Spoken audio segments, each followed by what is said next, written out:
Bismillahirrahmanirrahim. Assalamualaikum warahmatullahi wabarakatuh. Bertemu lagi. Tadi kita bincang berkaitan dengan komunikasi makna dan juga mesej dan juga makna. Untuk sesi ini saya akan bincang komunikasi lisan dan bukan lisan. Okey. Untuk sebentar lalu kita akan bincang komunikasi lisan dan bukan lisan dengan mengambil kira jenis-jenis komunikasi lisan dan bukan lisan dan juga fungsi komunikasi lisan dan bukan lisan. Okay. Di peringkat awal kita lihat komunikasi adalah satu proses kita berinteraksi antara satu sama lain. Kita bertukar-tukar maklumat, kita bertukar perasaan, setiap geri, setiap perkataan kita, setiap tutur kata kita, setiap kita punya gerak badan kita melambangkan, memberi makna sesuatu makna kepada receiver, penerima. Untuk ini, kita juga perlu memahami secara theoretical, secara konseptual tentang apakah yang dikatakan komunikasi lisan dan apakah yang dikatakan komunikasi bukan lisan.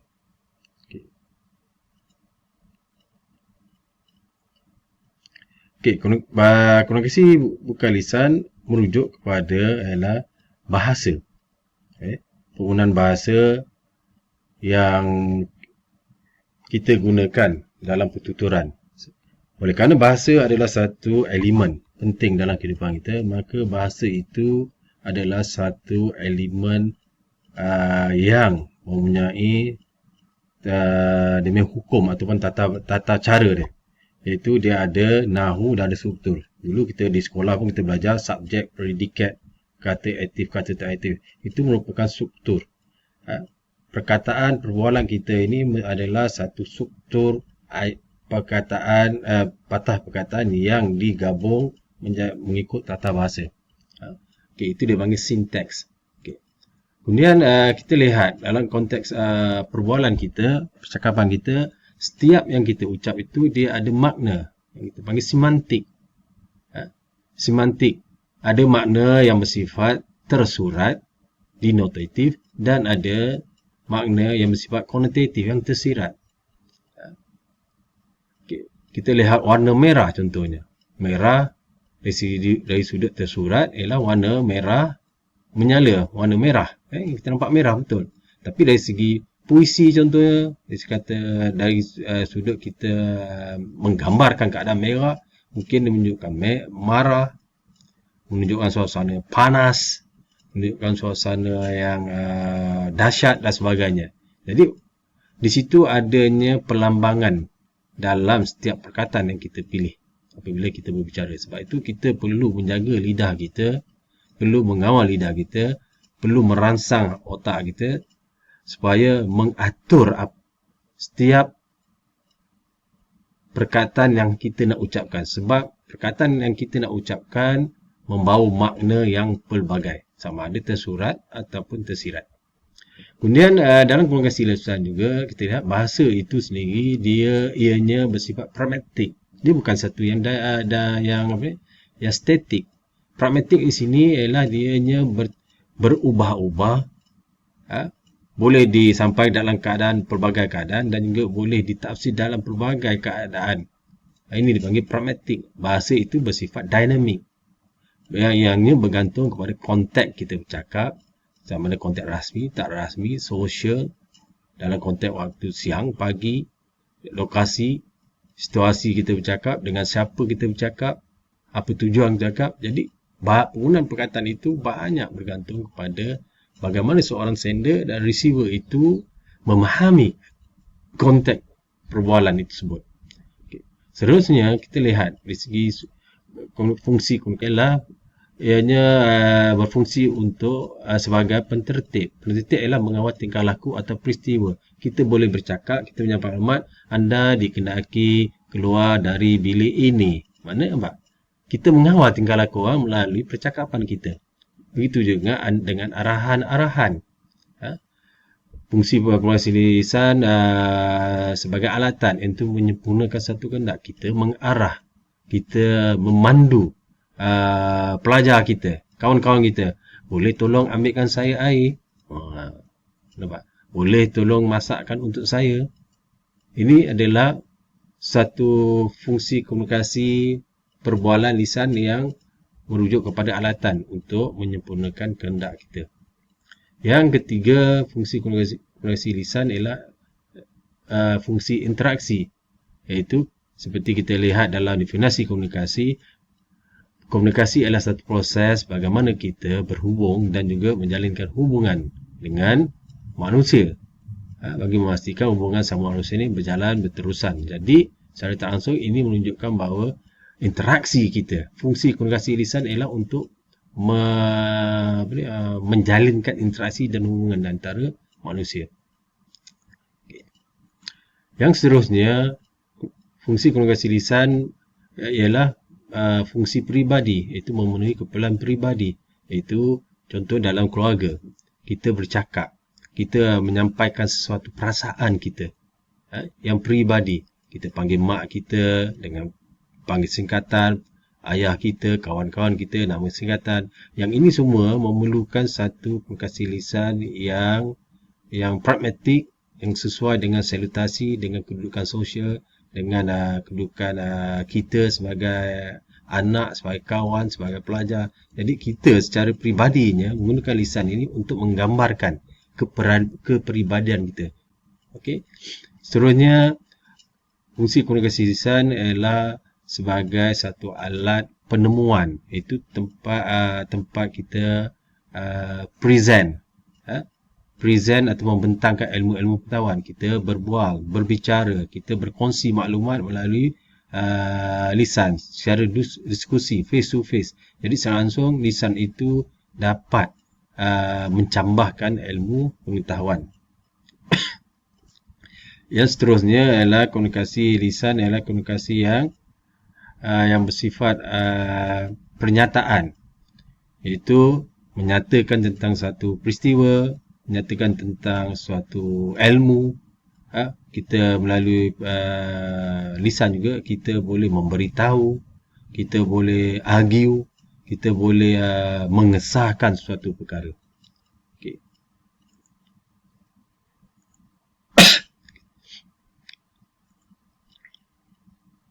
Seterusnya kita lihat tentang pecahan antara komunikasi bukan lisan dan bukan lisan. Yang mana lebih penting? Komunikasi bukan lisan atau komunikasi lisan? Yang mana lebih penting? Dalam kajian-kajian komunikasi profesional dan juga komunikasi keluarga, ianya dapat melihat bahawa dalam konteks komunikasi terbagi kepada dua, itu komunikasi lisan dan bukan lisan, yang mana komunikasi lisan hanya merangkumi sekitar 65% saja. Merangkumi 65%. Yang selainnya 65% adalah komunikasi bukan lisan.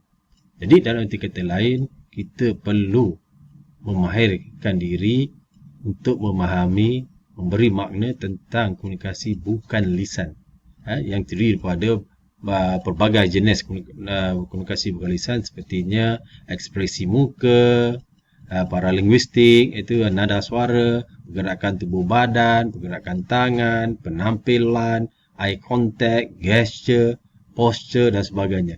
Ini penting. Sebab tu kalau anda menjadi seorang eksekutif sebagai pegawai, anda bukan sekadar bercakap saja untuk memberi arahan, tapi anda juga perlu menilai staf bawahan kita dari sudut non-verbal. Kalau mereka membantah, apakah gerak badan mereka, gerak non-verbal mereka yang mengatakan mereka bantah.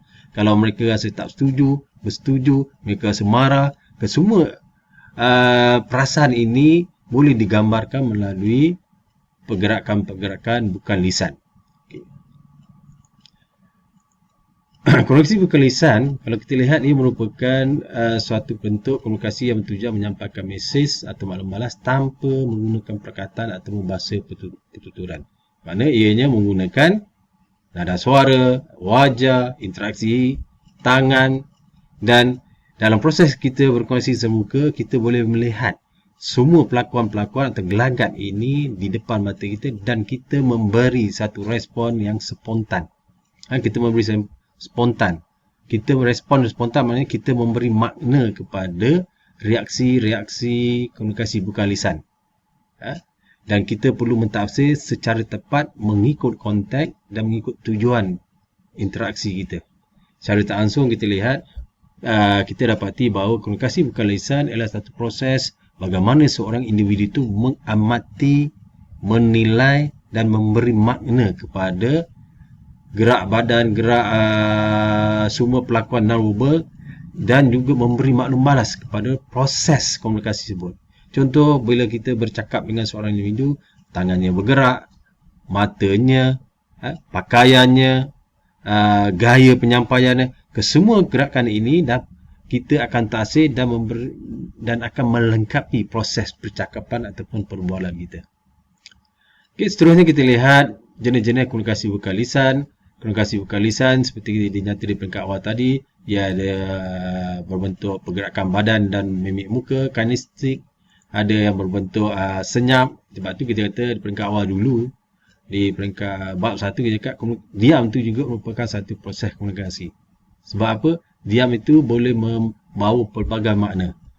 Diam kerana tak tahu, diam kerana dia sakit, diam kerana dia tak mau ambil tak memberi kerjasama, diam kerana dia marah, diam kerana dia sedih, diam kerana dia rasa tak puas hati, diam mungkin kerana dia bodoh.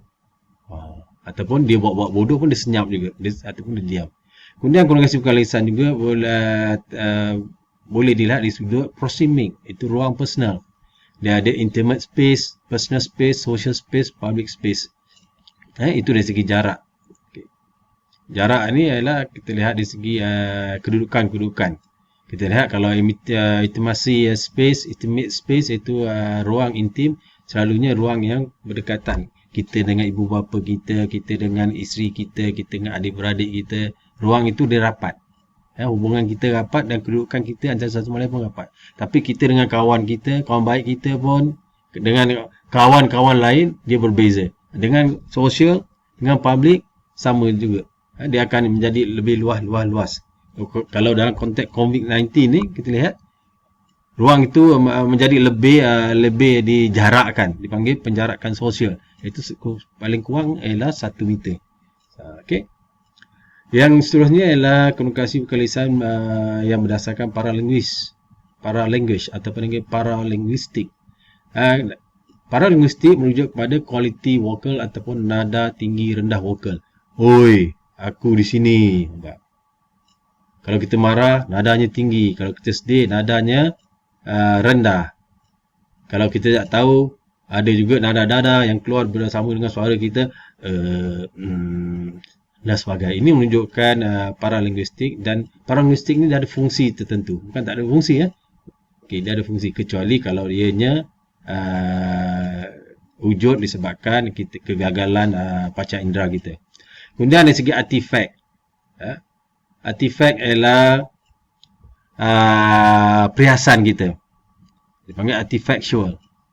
Artifactual ni merujuk kepada kita punya penampilan wajah kita dan juga penampilan fizikal seperti pakaian, pakai kereta apa, rumah apa, cincin, emas dan sebagainya. Itu juga menunjukkan penampilan dan dia akan memberi indikator kepada status, sama ada orang tu ada duit, seorang tu kaki bergaya, seorang tu dari segi sosial, yang ni artis, yang ni suka menunjuk.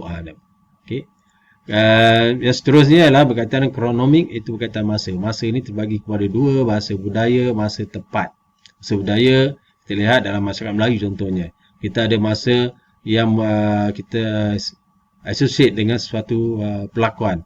Contohnya rumah Pakcik Ahmad jauhnya sepontong rokok. Sepontong rokok. You bisa ukur satu potong berapa minit, lebih kurang kata 15 minit. So jauh rumah Pak Ahmad daripada sini ialah 15 minit perjalanan. Saya akan jumpa awak selepas waktu maghrib. Selepas pukul lebih kurang 7:15 waktu orang sembahyang maghrib, selepas pukul 7 saya akan jumpa. Kalau waktu tepat, waktu standard, waktunya ialah berdasarkan waktu jam tangan kita, Greenwich. Kalau di Kuala Lumpur ni, Malaysia ni, Greenwich plus 8 hours. So, Greenwich kita cakap saya ada meeting pukul 12, saya meeting pukul 3, tepat. Okay. Selain daripada itu, komunikasi bukan lisan juga jenis-jenisnya ialah haptik, sentuhan. Banyak sentuhan, ada sentuhan seksual, ada sentuhan sosial, ada sentuhan dipanggil intimacy, ada sentuhan motivasi. Sentuhan inilah bagaimana kita menyentuh rakan-rakan kita ataupun dalam sesuatu yang berbeza. Contoh dia sebagai seorang kaunselor, dia menyentuh seorang pelajar dalam penceramah. Sentuh sebab apa? Dia usik kepala, usik badan. Itu menunjukkan kemesraan dan juga memberi motivasi kepada pelajar-pelajar. Okay? Kalau kita bersentuhan, kita berjabat tangan dengan seseorang, apa bezanya kita berjabat tangan apabila seseorang dengan kita tak berjabat tangan? Dia mesti ada makna tertentu. Orang yang bermusuh, kalau jumpa dia tak akan berjabat tangan. Kalau kita biasa ada tujuan yang baik, kita berjumpa dan kita akan berjabat tangan, dan terus mengucapkan selamat pagi, how are you, bagaimana keadaan sekarang dan sebagainya. Okay. Seterusnya fungsi komunikasi bukan lisan. Komunikasi bukan lisan juga seperti lisan, dia ada fungsi-fungsi yang tertentu. Yang utama sekali fungsi komunikasi bukan lisan ialah sebagai pengukur. Gerakan badan kita ialah mengukur mesej. Di sini adalah mengukur mesej, pelengkap mesej dan sebagainya. Mengukur mesej ni apabila kita bercakap secara lisan, kemudian kita menunjukkan pergerakan badan kita ataupun tangan kita. Anda perlu datang dari sudut sana. Kita tunjuk tu.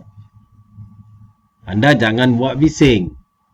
Gerakan badan kita tadi mengukuhkan mesej. Yang kedua ialah pelengkap. Komplimen. Fungsi komunikasi bukan lisan ialah sebagai pelengkap.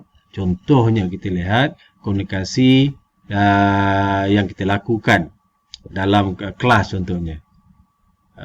Bila seorang pensyarah memberi syarahan, dia bukan sekadar bercakap, tapi gerak badan dia, tangan, muka sebagai pelengkap untuk meyakinkan pelajar tentang isu-isu yang dibangkitkan oleh pensyarah. Jadi semua gerakan itu melengkapi proses komunikasi dan juga proses menyampaikan mesej. Cuba anda bayangkan kalau tidak ada komunikasi bukan lisan. Kita bercakap kaku saja, mata tak bergerak, tangan tak bergerak dan sebagainya. Komunikasi bukan lisan juga berfungsi sebagai satu alat pencanggahan mesej. Contohnya pencanggahan yang paling biasa dibagi contoh ialah mata, penggunaan mata. Mata kita, orang yang jujur apabila kita bercakap dengan seorang itu secara jujur ataupun kita bercakap dengan pelanggan kita, biasanya kita bertentang mata. Kita pandang muka dan mata bertentang mata, itu jujur. Kalau orang cuba nak menipu, dia cuba mengelak mata bertentang mata.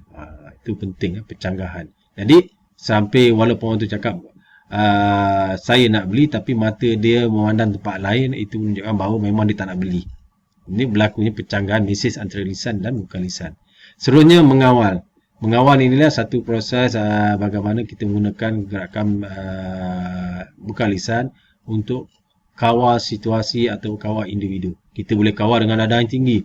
Awak jangan main-main dengan saya. Awak kena datang awal. Suara kita tinggi, kita kawal. Ataupun kita tunjukkan pergerakan badan kita. Anda pergi ke sana. Anda berhati-hati. Kita tunjuk itu. Jangan duduk di luar rumah. Duduk di rumah. Okay. Itu merupakan contoh-contoh yang biasa kita lakukan yang dipanggil gerakan komunikasi bukan lisan. Ada juga yang berbentuk pengulangan. Fungsi pengulangan dan juga fungsi pengganti. Fungsi pengulangan kadang-kadang kita buat macam ni kan. Kalau pengganti yang paling simple adalah kadang kita menggunakan peace untuk menyatakan kita ni sihat walafiat. Menunjukkan penunggu, kita rasa marah. Kita menyatakan bentuk tepuk tangan.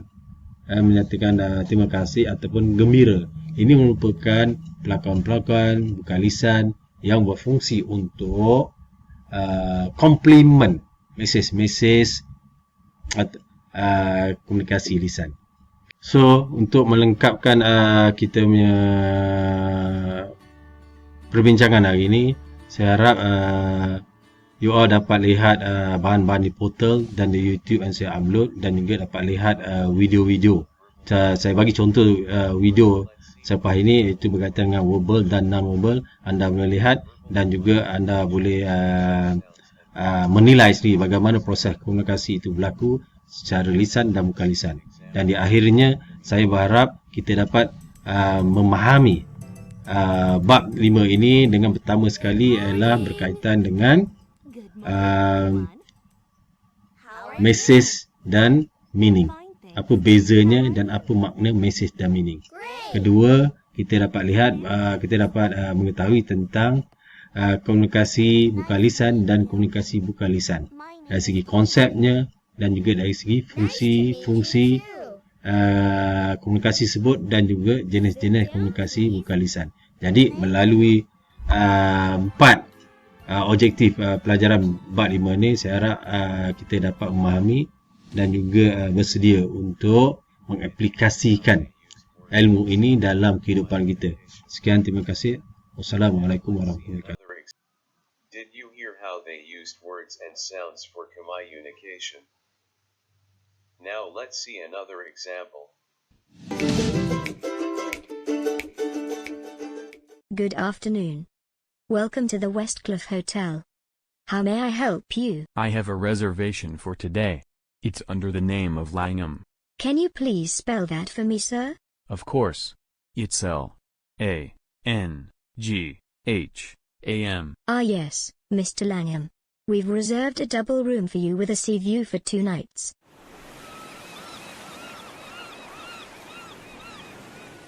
Is that correct?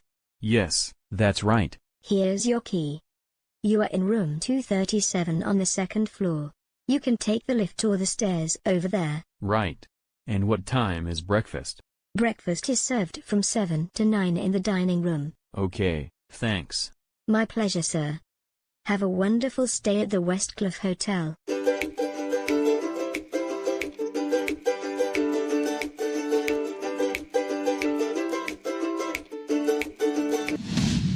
Hope you understand what is global communication is. Now let's see what is nonverbal communication. First, let's take a look at this video clip. Not all communication is done with words. Dogs wag their tail to show when they're happy. Cats put back their ears when they're not. People look at you to show they are listening and smile when they like you. You can tell if someone is shy, excited, or blue long before you talk to them. Why do you wave to people you know? What does putting up your hand mean in class?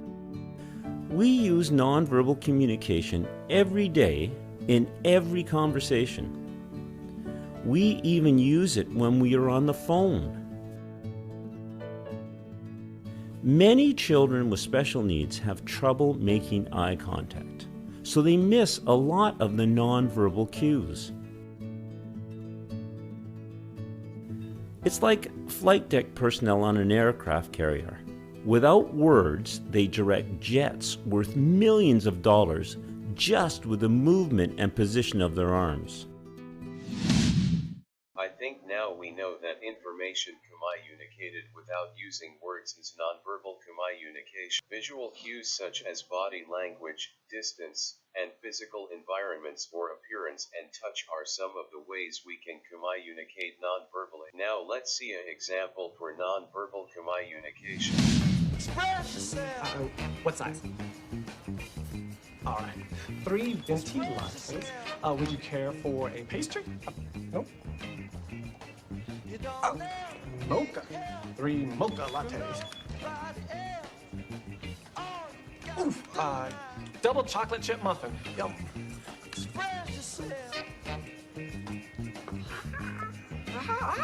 You want 3 Paul McCartney CDs. Awesome.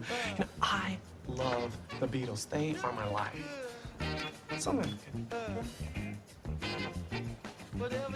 Assassination. Abraham Lincoln. You, me, gun, shoot. 3 shots. I know, I'm a little slurred today. All right, so 3 lattes, 3 mochas, double chocolate chip muffin, and 3 shots. No assassinations. Oh, and 3 Paul McCartney CDs. That's gonna be 6812. I think now we all know what is verbal and nonverbal communication is and their difference. Thank you for watching this video.